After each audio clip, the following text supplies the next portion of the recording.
بہار باغ ایمان حضرت فاروق اعظم ہے۔ بہار باغ ایمان حضرت فاروق اعظم ہے۔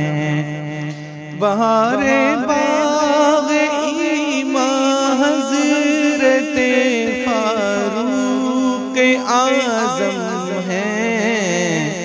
چراغ بزم عرفان حضرت فاروق اعظم ہے۔ چراغ بزم عرفان۔ الحمدللہ رب العالمین، الصلاة والسلام علی افضل الرسل و خاتم الانبیاء و سید المرسلین وعلی آلہ و اصحابہ اجمعین، اما بعد فاعوذ باللہ من الشیطان الرجیم، بسم اللہ الرحمن الرحیم۔ السلام علیکم ورحمۃ اللہ وبرکاتہ۔ سوشل میڈیا نیٹ ورک کے چینل معلومات اسلام کے پروگرام فیضان حبیب میں زاہد لطیف رضوی آپ کی خدمت میں حاضر ہے۔ معزز ناظرین، آج ہمارا موضوع گفتگو ہے شہادت سیدنا فاروق اعظم رضی اللہ تعالی عنہ۔ حضرت سیدنا فاروق اعظم رضی اللہ تعالی عنہ کو شہادت سے پہلے ہی شہادت کی خوشخبری عطا فرما دی گئی تھی، اور آپ خود شہادت کی دعا بھی فرمایا کرتے تھے۔ آپ نے دعا فرمائی، اللہم ارزقنی شہادتا فی سبیلک، اے اللہ مجھے اپنے رستے میں شہادت نصیب فرما۔ اور اس کے ساتھ ساتھ آپ یہ بھی دعا فرماتے تھے کہ یا اللہ مجھے موت اپنے حبیب کے شہر مبارک میں عطا فرما۔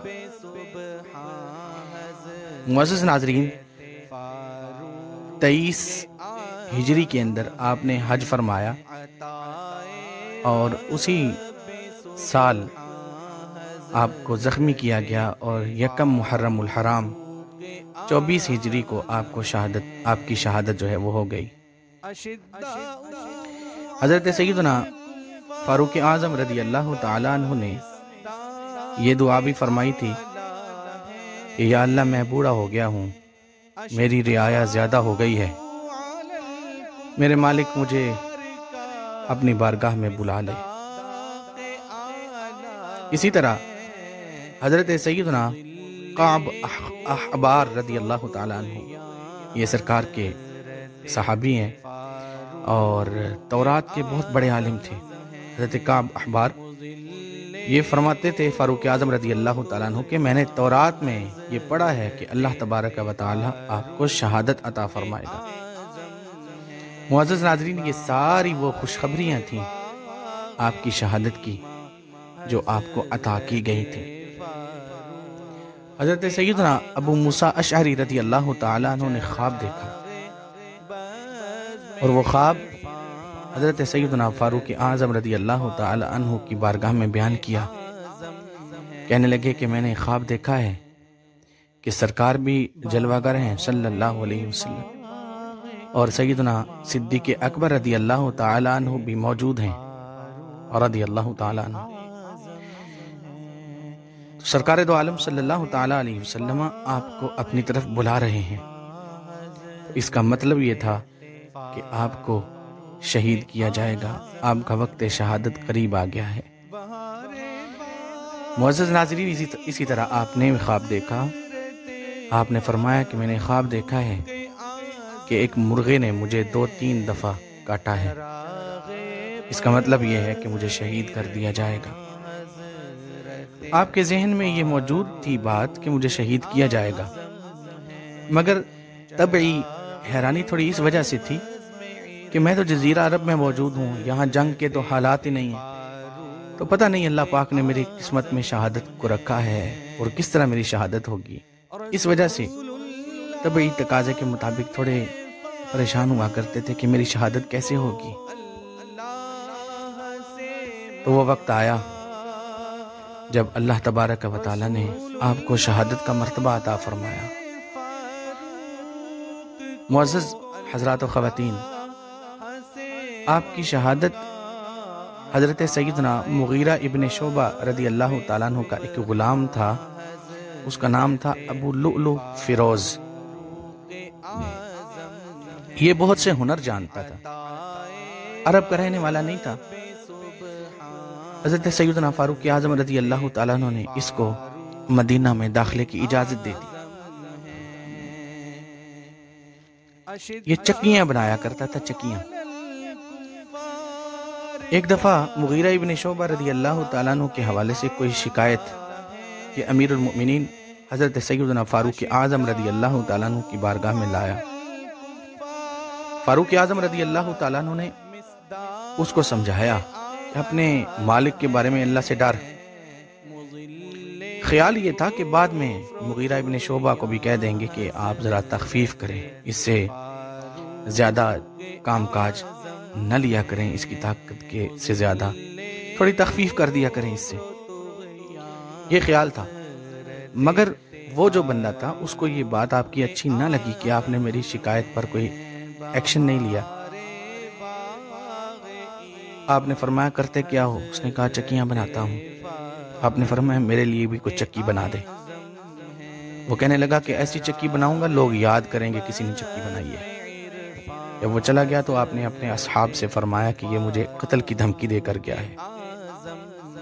بہرحال میرے معزز ناظرین، جو اکابرین ہیں، جو اسلاف ہیں، ان کی زندگیوں سے ہمیں یہ سبق ملتا ہے کہ انہوں نے ذاتی انتقام کبھی کسی سے نہیں لیا۔ ہم تو ذاتی انتقام کے پیچھے دوڑتے ہیں۔ اسی طرح جب تک کسی کے بارے میں کوئی واضح ثبوت نہ ہو تو وہ کسی کے لیے کوئی سزا تجویز نہیں فرمایا کرتے تھے، اور ہم کوئی بات ہو نہ ہو دوسروں کے بارے میں بدگمانیوں میں رہتے ہیں۔ تو آمدم برسر مطلب حضرت سیدنا فاروق اعظم رضی اللہ تعالی عنہ آپ نماز پڑھا رہے تھے، فجر کی نماز کا وقت تھا۔ گھر سے تشریف لائے بندوں کو جگاتے ہوئے، صفیں مکمل کی۔ جیسے ہی نماز شروع کی تو ابو لؤلؤ فیروز نے دو منہ والا خنجر جس کے دونوں طرف دھار تھی اس کو زہر آلود کر کے اپنے پاس رکھا ہوا تھا، وہ بھی نماز میں آیا، حالانکہ غیر مسلم تھا، لیکن اس وجہ سے اپنی اس پلاننگ کے لیے وہ نماز میں آیا۔ جیسے آپ نے نماز شروع فرمائی تو اس نے 2-3 وار آپ کے جسم اتھر پہ کیے۔ آپ زمین پہ تشریف لائے اور فرمایا کہ اس کتے کو پکڑو، اس نے مجھے شہید کر دیا ہے۔ مسجد شریف میں شور مچ گیا۔ 12 اصحاب معزز ناظرین اس کے پیچھے گئے اس کو پکڑنے کے لیے، لیکن اس نے 6 اصحاب کو یعنی سب پہ اس نے وار کیے، خنجر مارے۔ 6 اصحاب جو ہیں وہ بعد میں شہید ہو گئے، کیونکہ زہر آلود خنجر تھے اس لیے وہ بھی شہید ہو گئے بعد میں۔ ایک صاحب نے اس کو پکڑ لیا، ابو لؤلؤ کو۔ جب اس کو یہ پتا چلا کہ اب میں بھاگ نہیں سکتا تو اس نے اسی خنجر سے خودکشی کر لی۔ حضرت سیدنا فاروق اعظم رضی اللہ تعالیٰ عنہ کو گھر لایا گیا۔ عبد الرحمن ابن عوف رضی اللہ تعالیٰ عنہ نے مختصر نماز پڑھائی اور فاروق اعظم رضی اللہ تعالیٰ عنہ کے گھر میں لوگ تشریف لے آئے۔ آپ کو نبیذ پلایا گیا لیکن وہ زخم کے رستے باہر آ گیا۔ دودھ پلایا گیا، وہ زخم کے رستے باہر آ گیا۔ میرے معزز ناظرین، اس وقت لوگوں نے، انصار و مہاجرین نے ایک جملہ کہا، انہوں نے دعا کی، کہنے لگے یا اللہ، اے ہمارے رب، عمر کو آج ہماری عمریں بھی لگا دے۔ پر کیا پتا تھا آج عمر اپنی عمر پوری کر کے اپنے خالق کی حقیقی بارگاہ میں جا رہا ہے۔ اللہ اکبر۔ حضرت سیدنا فاروق اعظم رضی اللہ تعالیٰ عنہ کا علاج کیا گیا، مگر طبیب نے کہا کہ یہ شام تک شہید ہو جائیں گے، لہٰذا اپنے معاملات کر لیں۔ حضرت سیدنا فاروق اعظم رضی اللہ تعالیٰ عنہ نے کچھ معاملات جو کرنے تھے، جو وصیتیں کرنی تھیں وہ کی، لیکن یہاں پہ ایک بات بڑی یاد رکھنے کی ہے کہ فجر کی نماز جب شروع کی تھی تو شہید کر دیے گئے، زخمی کر دیا گیا۔ انہی خون آلود کپڑوں میں زخمی حالت میں تیمم کیا اور نماز شروع کی، نماز پڑھی، کہنے لگے لا اسلام۔ اس بندے کا نماز ہی نہیں ہے، اس بندے کا اسلام ہی نہیں ہے، من ترک الصلاۃ، جس نے نماز کو ترک کیا۔ عمر فاروق رضی اللہ تعالیٰ عنہ کی سیرت مبارکہ یہ سبق دیتی ہے، زخمی پڑے ہیں، پیٹ میں ایسے زخم ہیں کہ کوئی چیز اندر ٹھہر نہیں سکتی، پھر بھی فکر مال کی نہیں، فکر اعمال کی ہے، فکر دنیا نہیں، فکر آخرت ہے۔ فاروق اعظم رضی اللہ تعالیٰ عنہ روتے تھے۔ لوگوں نے پوچھا حضور روتے کیوں ہیں؟ کہنے لگے مجھے نہیں پتا میں جنت میں جاؤں گا کہ جہنم میں جاؤں گا۔ حضرت علی رضی اللہ تعالیٰ عنہ نے عرض کی امیر المؤمنین میں گواہی دیتا ہوں، اللہ کے محبوب علیہ السلام نے ارشاد فرمایا تھا کہ ابو بکر و عمر جنت کے بوڑھوں کے سردار ہیں، لہٰذا میں آپ کے جنتی ہونے کی گواہی دیتا ہوں۔ حضرت سیدنا فاروق اعظم رضی اللہ تعالیٰ عنہ یکم محرم الحرام آپ دنیا سے تشریف لے گئے اور 3 دن تک تیمم کر کے انہی خون آلود کپڑوں میں نماز پڑھتے رہے۔ حضرت صہیب رضی اللہ تعالیٰ عنہ نے آپ کا جنازہ 4 تکبیروں کے ساتھ پڑھایا اور جلیل القدر صحابہ نے آپ کو غسل و کفن کا جو سلسلہ ہے، انتظام ہے، وہ کیا۔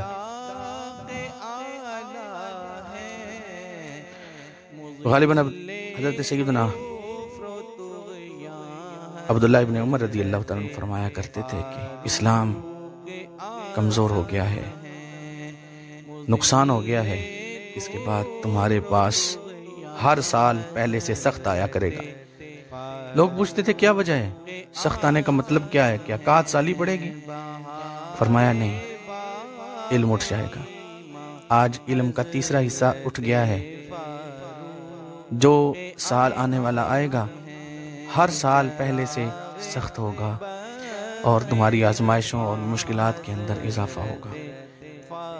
حضرت سیدنا ابن مسعود رضی اللہ تعالیٰ عنہ حضرت فاروق اعظم رضی اللہ تعالیٰ عنہ کی شہادت کے بعد آپ نے فرمایا کہ اگر مجھے پتہ چل جائے کہ کوئی کتا فاروق اعظم سے پیار کرتا ہے تو میں اس کتے سے بھی پیار کروں۔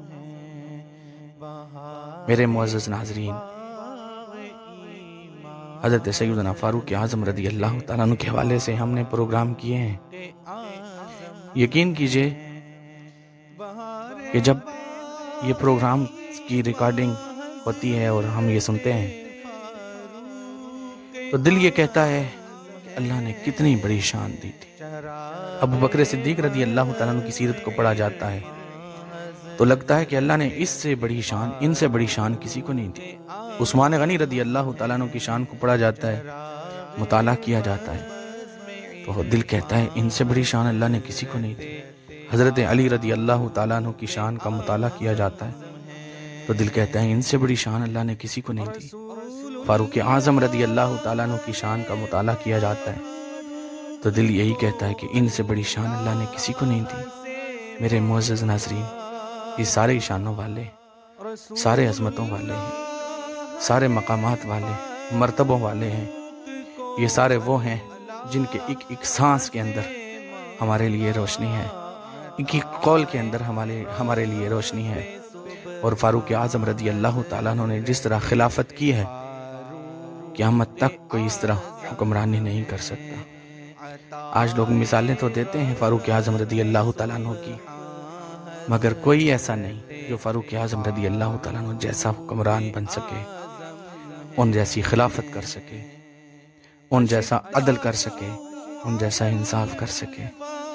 اللہ تبارک و تعالی ان فاروق اعظم رضی اللہ تعالیٰ عنہ کے فیض سے ہمارے قلوب و اذہان کو نور ایمان سے منور و معطر فرمائے۔ اللہ ہم سب کو ان کی برکت سے جنت عطا فرمائے۔ دنیا کے اندر اللہ پاک آزمائشوں سے محفوظ رکھے، معافی نصیب فرمائے، اور اللہ تبارک و تعالی ان کے ذکر کو ہمارے لیے آخرت میں گناہوں سے مغفرت کا ذریعہ اور گناہوں کا کفارہ بنائے۔ وآخر دعوانا ان الحمدللہ رب العالمین۔ السلام علیکم ورحمۃ اللہ وبرکاتہ۔ بہار باغ ایمان حضرت فاروق اعظم ہے، چراغ بزم عرفان حضرت فاروق اعظم ہے، چراغ بزم عرفان حضرت فاروق اعظم ہے۔ رسول اللہ نے فاروق کو اللہ سے مانگا، رسول اللہ نے فاروق کو اللہ سے مانگا، عطائے رب سبحان حضرت فاروق اعظم ہے، عطائے رب سبحان حضرت فاروق اعظم ہے۔